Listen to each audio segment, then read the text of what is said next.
I do remember Robert F. Kennedy.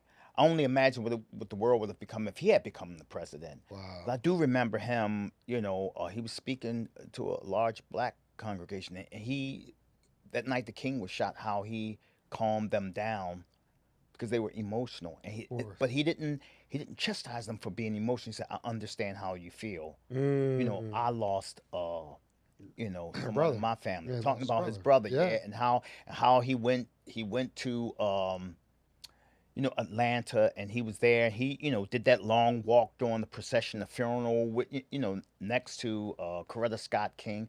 So man, that's what I'm saying. All of this history, man. By the time I got to New York, and studying and training here, I knew more than most people in any classes I ever took. And that was all because your parents, grandparents taught you that history about. And my school, the schools that I went to. Welcome to the No Picks of Dark podcast. I'm your host, Aaron Dante. You know it's nothing but the heavy hitters that come in here. And when I found this brother was in town, I had to get an interview. I had to go through 3 or 4 people. I had to call certain corporations. Could you get a release to talk to me today? Yeah, We yeah. ain't naming no names. Right. But I'm very appreciative that his hometown hero. I'm so excited. And I saw an amazing show the other night. Mr. Keith Bennett, how are you, sir? Dude, I'm great. I'm blessed, highly favored. Loving being back in Baltimore. Spoke to some kids. This is where I got my start from. I love it. Yeah. And so, I'm gonna run it down to you. Okay, so tell people what you do. What are you doing in Baltimore right now? Tell them what we're Well, doing. I'm here with the Lion King, Okay. Rafiki Tour, the national tour. Selling out shows like we do everywhere we go. Uh, 3 years ago, I became the show director of Mm. this show. To govern all this talent, which I have to be honest, it's a blessing. Um, we're here, and we just bringing all this raw talent. When I say raw talent that has been cultivated, because most of these kids have studied and trained. They the rigorous training and what they do every night. When I see them around the theater, I get to direct them at points in the show. I get to give Mm. them notes. And like I said, now I'm coming back to Baltimore because when I came here in 2017 with the show, I was playing bonsai. So Yes. I was in the You the cast. hyena. Yeah. Yeah. My kids are the hyena. Oh, They love right, they love the right. hyena. They go crazy for the hyenas. Oh my goodness. Yeah. So this time coming around, I'm like, all right, good. I'm about to retire. I get to come around this time as the show director of the show. Of this national tour. How does that feel hearing that show director of one of the best selling tours ever in the world? How does that feel when you see when I hear that, that gives me chills. Because I'm looking at somebody who looks like me. Right. That gives me chills. Okay. And I'm sure the audience, when they hear it, they're like, Right. damn, this Right. brother doing some things. I have to be honest. This is intimidating if you're someone like me. That's what I always tell people. You have to be careful with that word, perfection. Mm. Theater is not perfect. It's expressive, and it happens in the moment.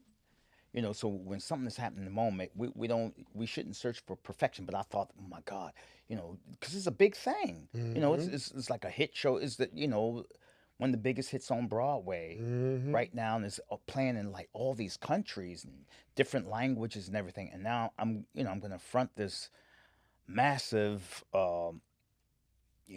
situation, and it's great. Like to have the title of you, like, oh my God, it's great. I can celebrate the title, but then you have to get down to the work of this. Oh, for sure. Sure. But we're going to bring it back even further. Yeah. We're going to bring it back. So tell the audience, you grew up in Baltimore. Yep. Where did you go? High school? Do you remember chicken boxes when you grew up? Was it Dude, around? I remember. Help us out. I remember the I had a Snoopy lunchbox years ago. That's when I was a kid going to I went to All Saints. It was a Catholic school on Liberty Street. Okay. On Liberty Heights, yeah. All On Liberty Saints. Heights, yes. But anyway, I think when I really started developing to the person I was to become, it was at Walbrook Okay. Senior High, and this is like back in '77. And I decided I want to do this theater thing.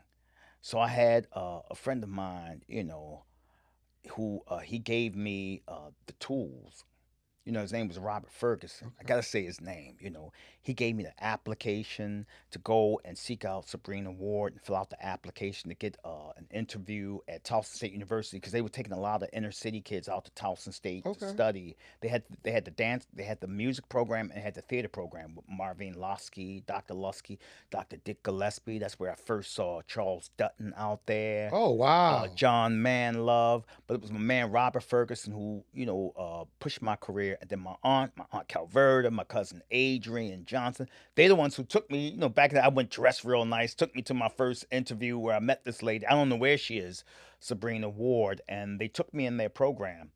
And that's what really started my career. That was back in like, the mid 70s and stuff like that. Like, well, Out at Tulsa. who was there for you growing up? That's like I want to be in theater. Like who was out there that was like that you were like, wow, this is what I want to do.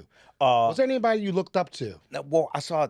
So for you to look up to someone, you have to discover something to look up to that Right, person. right. I saw Stormy Weather. It was in 1943. Not me. I wasn't. Yeah, but I saw Stormy Weather, and it wasn't until I saw the Nicholas brothers. Those brothers can dance. Yeah, and just but the whole presentation. Yeah. Suits. They had Bill Robinson in it, Lena Horne, Cab Calloway. Mm. I saw that and I was like, I'm sitting up there watching it with my brother Terrell. We sitting up there watching that. I was like, man, I want to get into that. We were young, and then my grandmother. That's when she took us to New York, and when it was in '76, and we saw at the Lyceum Theater. We saw Your Arms Too Short to Box with God. We saw this lady, God rest in peace, Salome Bay, and Cleve Van Derricks. I mean, I was like, man, it was a Vinette Carroll presentation.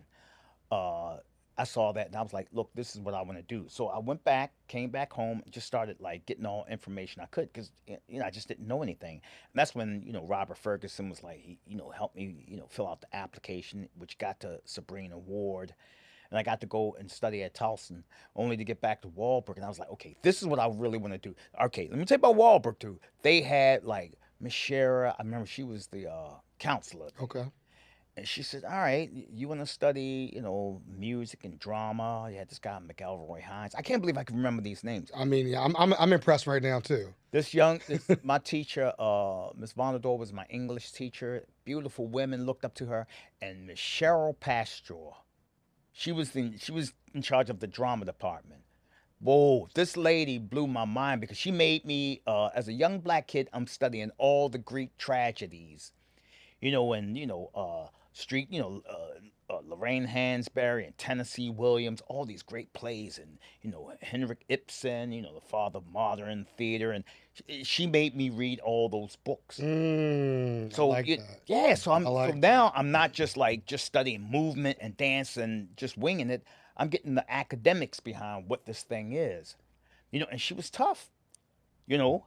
And then then I went out to my aunt, Dr. Lucia Hawthorne. She used to she was at the speech and English department out at Morgan State University. And I went out there and I met they have the Ira Aldrich players, and I met Dr. Samuel Hay out there. He was one he was God, he was tough. He's one, his niece, Martina Sykes, is in the show. Oh, okay. And her brother, is Ephraim Sykes, who, is nominated for a Tony for Ain't Too Proud. Well, that's how all this, you know, just mixture of, where I got to, Okay. where I am and the people that I've met.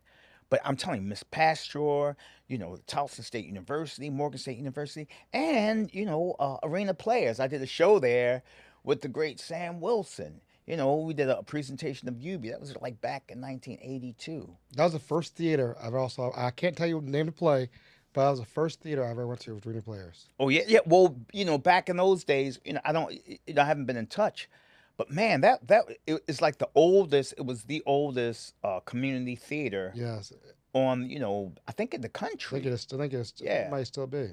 yeah, dude. I think it's still. And so when I was there, it was I just met like all these like great people when I did the show. I was still young. So all of this stuff, studying, with this guy named, I want people to know who this man is, Norman Ross. He used to head the Cultural Arts Expansion Program. I think Okay. that was the name of it, or Urban Services Agency. It's one of them, and that was over at he gave me a scholarship to study it. It was then called Gallery 409, and then it went over into the UB Blake Cultural Arts You Center, Blake, yep, right there on yep. Charles Street. Okay. Well, Norman Ross gave me a scholarship there, and I got to study with Thomas Hanner and Donald Williams, and man, I was just totally immersed and engulfed in this theater thing, and just learning from all these people, here in Baltimore. So by the time I got to New York, I was ready to go, but Mm. it was the discipline. So back then, in Baltimore, it was like they took no shorts in terms of the discipline. And look, the truth is, once I got into, I've done some shows on Broadway, but the truth, I have to be honest, and it's not just because I'm sitting up here doing this podcast with you, It's all good. I'm but I here. I'm knew here. it. I was doing Ragtime, which is another big hit show. I love Ragtime. We were out in L.A. Mm-hmm. doing Ragtime. Great cast, man. When I saw the Tonys, and I saw like the presentation of I'm like, come on, the opening of the Lion King and the parade of all the animals and everything. I was like, man, look at that. So the opportunity came around for me to audition for the show. They flew me out to audition, and I was like, man, and I was like, I was like 30, 33, 30, 32, 33, 34. I was like a kid. I'm like, man, I get to take over, the second bonsai to ever do it from, one of my mentors, Stanley Wayne Mathis, who was the original bonsai. And he and I had worked together in a show on Broadway called Okay. And I'm like, now I'm taking over his role. The second. So when I look at The Lion King, I'm like, man, you're the second to ever do this. I don't mind that, dude. I don't mind being the second. How's that feel? It feels incredible. It's like, okay, that's one legacy for me that I can leave behind. What was that moment when they told you had the job? Like, how did you feel? Like, just take us through that, like the emotions of that. Okay, I did the audition uh, at the theater, and uh, the truth was I was living out in L.A. at the time. Okay. Flew back to New York. You get a thinking you all that, but I knew deep down inside I wanted the show, and I remember just goofing around at the audition. And he was the head of wardrobe, this gentleman named Kel. I was just goofing off, and you got the director there. You have all these people there, and I think this is the truth, dude. I was working with this gentleman. We were auditioning together. He's well respected in New York. It's true. He bent over, and I just took the tongue because we were switching off puppets. He had the bonsai puppet this time. I had the Ed puppet. He Mm. bent over, and I just took the tongue and just started licking him and stuff like that. He was like, Keith, come on, man, get serious in the audition. I'm like, oh, I'm sorry, I'm sorry. Uh, and I remember Cal telling me, he said, I knew you were gonna get it at that Right. point. Yeah, Right. Because that's the character. yeah, dude, I was just crazy then. That's the character, though. And they, I think I got around the corner, and my agent called me. He said, Keith, they want you for the Lion King. I can't lie, dude. I thought I was all that at that point. You know what I mean? I'm like, because it was the hugest hit on Broadway. Right. Right across the street, I remember was Rent. I have friends in Rent, two blocks up. Had Bringing the Noise, Bringing the Funk. I mean, New York was just bringing the heat back then. With all these great shows. I was like, man, so I'm gonna be amongst the stars out there. So I just thought, I mean, here's the thing. I will tell you, Rent was my favorite show on Broadway. right, Lion King is now. yeah. Well, I'll tell you what. I'll tell you. Because I saw it when Tay Diggs was in it, and all, like, Yeah, I saw really, the yep, I used to see him going. original, Yeah, original when, right, and I saw it in New York, and I was like, wow. Like, because my mom loved, they loved we saw cats all the time. right, Remember the original Broadway? We saw cats, they loved cats. I don't know why, but I was too young to really enjoy it. right. But my first enjoyment was really Rent in New York. Right. That was really my thing. Because you're experiencing like life, not anything from any show, but Right. Rent is just a slice of life of what's going on. Right. That's what it was. That's for me. right. That's what I thought. When you come and watch my show, it's a slice of life when you watch and you sit down and you interpret what's going on in this kid's life, Simba, and you see this struggle, and you can relate it to, is it the Book of Job? Is it Cain and Abel? With Mufasa and Scar. So yeah, dude, like at first here, I'm not gonna without when I first heard, when Rafiki comes out and you hear that just that South African pulse and that sound and the congas and the rhythm and the drum, of course. And then number one, you because you're gonna see the the animals as they enter on stage, you know, but you see it's the parade of everything that's going on. Hmm. I think that has captivated people, and more than anything, then you get into the story of it. Yeah, when I saw that, I was like, yeah, okay, But I mean, you 30 something years old, right. biggest show in the world, Biggest, Broadway. yeah. Who was the first person you called? I called my wife I like that. and I told like that. her, okay, we have to move to New York now. This is what happens. I got the job. Then I called all my, I called my, my cousin Adrian, because she and my aunt Calverta, my cousin Adrian, they were like instrumental in my, career. I called them, and I just start, I'm not gonna lie. Then you want to brag about it, so I just start, just started telling everyone in I the love business. Called my buddy Greg out in, L.A. and my buddy Kenny, he was there with me making the decision to do it. And then that was it. I was like, all right, now I'm here. I had my crazy locks. Just where and most, the original cast was there. I thought I was the joint then. who would you say on that cast really helped you along or took you under the wings? Like, this is what we do here. Was anybody on that Well, team, or was well, there were that different people who right? told me. You know, Stanley Mathis laid out, somewhat a little bit of what was going to happen because Disney has their like show directors and their directors, but Sam Wright, who was the original Mufasa, he was there. He helped me in some of the stuff, the scene work with him. John Vickery, he was the original. He was still there, so I had help with everyone around there and the people that used to come to my rehearsals. Uh, what was a kid? His name was Kevin Cahoon. He was the first Ed. He was great. Um, Tracy, Nicole Chapman, she was the first Shenzi. Mm, I can remember all these names, that's but they, amazing. That's yeah. amazing, though. So they were all there. They had to come to my rehearsals and stuff like that. And then this kid Jeff Scouron, he was going to be the next Ed to come in to replace Kevin Cahoon. So he and I, that was like we used to call ourselves Vincent and Jules, from Pulp Fiction. Pulp Fiction, No, oh, yes. man, I love that kid. So he and I, we just brought it. We just brought the heat, on stage. How long were you in that role for? How many years you were in that role I did it for 2 years on Broadway. for? Okay, Then I left the show for a number of years okay. 'cause I had a family and stuff like That's that. what I see. That's what I wanted to Right. get into. Yeah. Yeah, we moved to Florida, and then I just started working in Florida at Disney. Disney has been in my circumference for years Seems now. like it. Yeah, and then while we were in Disney, they were going to open up a Vegas cast. Uh, Boy, let me tell you though, it had been 10 years, okay. about 10 years since I've been away from the show.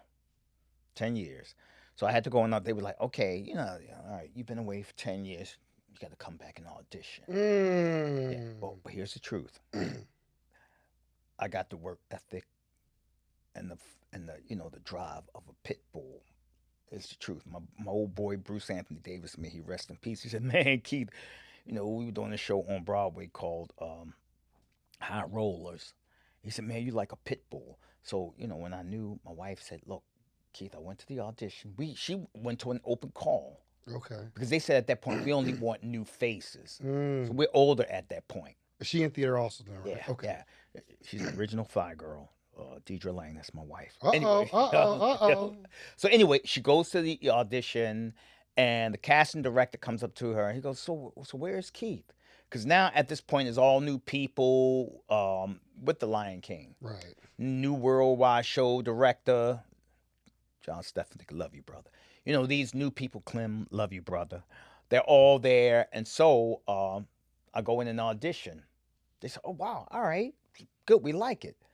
Anyway, when they told me to come in the next day, I kept my wife up all night because that's how we work. I believe in that. We stayed up all night. She was tired. I said, "No, if I'm gonna go in audition for this tomorrow, we have to go in there because it was packed with people auditioning." So this was in Florida. Went and did the audition, and they said, "Okay, this." Gentleman came over to me who was a casting agent. I won't say his name. He said, "Look, I'm gonna call them and see if I can get you an audition in New York." They did the call. I got back home. They said, "Look, you have to be on the flight tomorrow to fly to New York to audition in front of the panel for the Vegas company." I said, "All right." That morning, driving to the airport, I get a flat tire. Now I'm not one with cops, you know what I mean? And I'm in Florida with those cops, you know what I Right, mean? right. But this white cop, bald headed, with tattoos everywhere, came up to me, and I said, "Man," I said, "I got a flat tire. I don't know how to fix a flat." I said, "I'm gonna be late for my audition." I said, "Man, it's just," and I had nothing going on in Florida. We were broke. He looked at me and he had tears in his eyes. He said, brother," he said, "I'm gonna get you on that get your car ready so you can get through to where you need to go." He fixed the flat tire for me and made sure that I could get through all those lights driving to the Orlando International Airport. Stop. Yeah, dude, it was just weird. It was just spiritual. I get there, and because you have to, at that point, you had to, it's still, it's in 2008, so it's still a little bit after, 2000 with, Yeah, that 9/11 trade. Yeah, also. now, Yeah. so it's all the stipulations and Mhm. rules and laws. This guy looked at me dressed in his nice suit, and I said, I'm gonna miss that flight, am I? I said, I blew it again in life. And he looked at me. He said, "Nope, I'm gonna make sure I hold that plane for you." I said, he held the plane for me. Then I got on the plane. I'm sitting on the plane. I'm like, wow, so it's for me, those were Yeah. like little It's starting to miracles. line up now. Right. On the flight, I'm like, I gas everywhere. I'm like, God, I'm just uncomfortable. And so I know I got to go to New York. And I got to see some of the same people that I knew when I did the show on Broadway. Right. Finally got there. And I was seeing all these guys around, just sitting around talking. I'm looking at them guys. I'm like, God, you guys aren't hard enough. You don't have the heart. That's what I'm saying to myself. Mm. Because they talking and everything. I'm like, no, I'm not going to do that. I went in the studio. I think it was at Wrigley Greer Studio. I went in the studio by myself. And I just looked in the mirror and I started just, going through the whole text, the dialogue, the song that I used to sing, and just getting ready for when I go in the room to audition. I had the look that I want to have. I want to wear all black, but I want to, this is hard. I'm coming off with this. Got in there and I saw the producers. They came around the table. They hugged me. Now, I didn't let them know I was nervous. I Right. approached it with a little bit of like, bravado and arrogance, Mhm. and gravitas. But I knew deep down inside I was nervous as hell. Mhm. Got there, did the audition, and they clapped. Still didn't mean anything to me because I'm like, they're gonna see someone else, and it was packed, kids Right. everywhere. They're younger than me. We get back, I get back to Florida, and I'm a little depressed because I was like, you know, You whatever, know. whatever. How Yeah, and I'm much? like, we're at odds with our house here in Florida, we're compromised financially. So we are. I'm not gonna lie, we're driving to see, to maybe file bankruptcy. I can say it. So we get in the car the next day, and we're driving down Colonial Highway, Highway 50 in Orlando. And teacher said, she said, I said, let's stop over and get like some lunch before we go there. She said, okay, we stop over. And she get a text message and it said 212. She said, Keith, this is from New York. I said, I'm going to answer it. She said, it's Mark Brand. I said, okay. She said, I got the job. She said, I got the job. And she was excited. I was like, okay, good. At least one of us. She said, and Keith got bonsai. I was like, oh my God, we're out there in the middle of this black couple. I can only imagine what we look like dancing and singing in the middle of Colonial Highway, uh, down there in Orlando, Florida. Oh my God. We were back in, and that's what got us back into The Lion King. And that was back in 2000, 2008, 2009. We were driving to do bankruptcy. We had no money. We had nothing. Everything had collapsed in our lives. But we had each other. We had the kids. Look, I won't lie to you. It was even sometimes, you come in our house and flick on the lights don't come on, and we're saying, "Hey, kids, we're gonna play a game tonight. We're gonna play. We're gonna act like we're in the wilderness." And Damn. my oldest daughter, she said, "Daddy, the lights are out again." I'm like, "Yeah, all right." We were saved to Wow. us, Wow. and that's when we had Got me got. tearing up over here, brother. Oh Yeah, yeah, brother. this is real. This is This real. is real stuff, This is real dude. stuff, right, Yeah. man? And we had gotten the Vegas company of The Lion King, which it was a huge hit. I got to work with Julie Taymor again, work with all these incredible artists, and that was back in 2008, 2009. The great Alan Kosher and all those people, John Stefanik, Julie Taymor came out there, Clem came out there, Murray and Celise, How long was it Celise in Hicks. Vegas for? We did 2 years. And, after that, you always get nervous. For me being, we don't, in show business, it's feast or famine. Well, I can't lie to you. Mm-hmm. I've always been able to make it though. Very few days I went hungry, but, we knew the show was closing. Was going to close, but they came up to me. Thomas Schlenk called me. He said, Keith, would you be interested in going on the road with the show? I was Mm. like, oh. It was then the Gazelle tour, Okay. and I was coming out here as Bonsai. And it's the same thing, just, apply pressure, just the hard, the repetitive of hard work and stuff like that. I've never let down, so so at that point, I've been with the show ever since, Wow. you know. And you've progressed within the Disney and the show and whatnot. Yeah. And they, so they're going to come to you like, because it was my work ethic and integrity, I hold myself in high, to myself, you know, uh, get up every morning, what my daily ritual is. I know where I come from. I know days of being in New York, being hungry, you know what I mean? So I always look at people in this world today, people say, where are you going? What do you want to do? I'm like, when you look at a lot of these kids and a lot of people today, they're striving to go somewhere because they're running from something. Okay. You know what I mean? So my question for you: do you think your Baltimore upbringing built you to who you are and as you are Absolutely. now? Like you say you talked about how tough it was, and you worked hard and the Yeah. stage. Yeah. You be Blake, like you said, you Yeah. it was you did no cut no corners. It was like you that The cut neighborhood that I grew cloth up into. Yeah. made you who you are because I hear Baltimore screaming through when you're like I'm in the room getting ready. Everybody, I'm like you just I'm better than everybody. I'm going to beat everybody out because Yep. it's feast or famine. I got to make it happen. Yep. And in every audition, I treated it like that. I love it, and You know, that's and, the Baltimore mentality. and you know what? I have to be honest. When I was growing up, we had the elders. There's that saying that we everybody begin to talk about. Hmm. When the lights go off, it's time to go home. Right, Or you were getting an ass whipping. right, right. And you had that, I had Mr. White, Mr. Brown, Mr. Carroll, and that cross to everyone. Everyone used to police the young kids in the neighborhood. Facts. Yeah, That's how we grew up. that's how we grew up. And, one parent could talk, could fuss at you.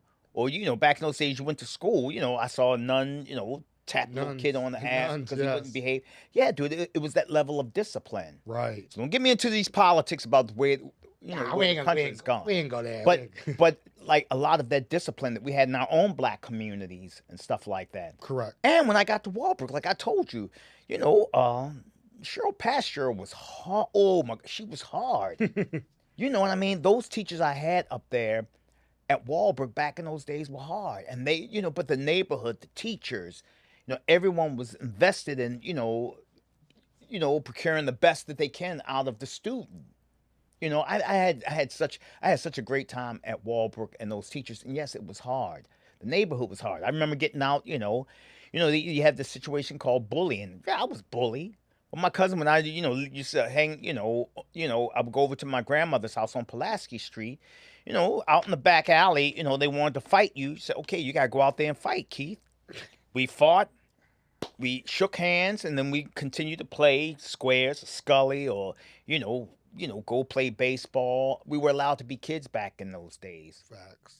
All that stuff. I think was, it's a mixture of what has got me to where I am today. Where when I started going to college, the discipline. You have to listen. If you want to be in this business, anything you do today, you have to be disciplined. You got to be. Yeah. And so now you are in charge of the show, Yep. run the show, and how many years you been doing that for? You said 3 years. 3 years. Yeah. Tell us what's been the most rewarding experience of doing running the show for the last year. What's the most? I have to rewarding? tell you, when you do like you go through, they send a new actor out. If they're a principal actor, I start rehearsing them right away. Right. And that can be nerve wracking to me because you want to make sure that you articulate the information to them. They get the most benefits out of that. Mm-hmm. Or if they're an understudy for the role, they learn we call them tracks. They, the character that they're gonna play in the show as an ensemble, Mm. and then they come to me, and whether it be for Zazu, Scar, Pumbaa, Timon, or Nala or Simba, then I'll have rehearsal with them. They'll block out like three to 2 weeks or maybe a month. Uh, and those to me that those are always nerve wracking because I'm up at night. Okay, because I have to, I have to articulate the show to them in a way that I'm hoping that they'll get the information that I'm sending out to them. Mm. Then we go through a process where we get them on stage. Then first you start rehearsing in the studios, and then you get them on stage and start moving them around on stage, and then you start putting more people around them and more pieces in terms of the set around them. And then you start giving them more, and then you get them to where you get to their put-in. And the put-in is where is the excuse me. The put-in is the last event that happens before they go on that night and portray or play that role. Mm. And so it's always after that, after they get through that show from me, and the curtain call, that I'm like, okay, thank God I got through that. And I gotta be honest, is a short celebration because then you have someone else coming down the pipeline, That's new. so Taking over. yeah, so it's like, but it's like little vignettes of achievement and an appreciation, but it's ongoing work. What's going to be your emotion on the last night? You know, Then why did you choose to end it in Baltimore? because it's my home city. It's Baltimore, and this podcast. I hope people get to see it, to know that the kid came back home. It's not the first time I've been home here. It's the second time I've been here with the Lion King. But I came through Baltimore with five guys named Mo.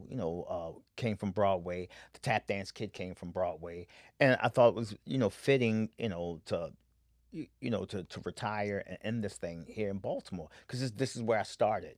I did my first uh, big union show, thanks to Terrence Womble, who he was the head usher at the Mars Mechanic that I used to usher at. He told me about the audition at the Lyric Opera House. Eric, yeah. Yeah, for Kismet.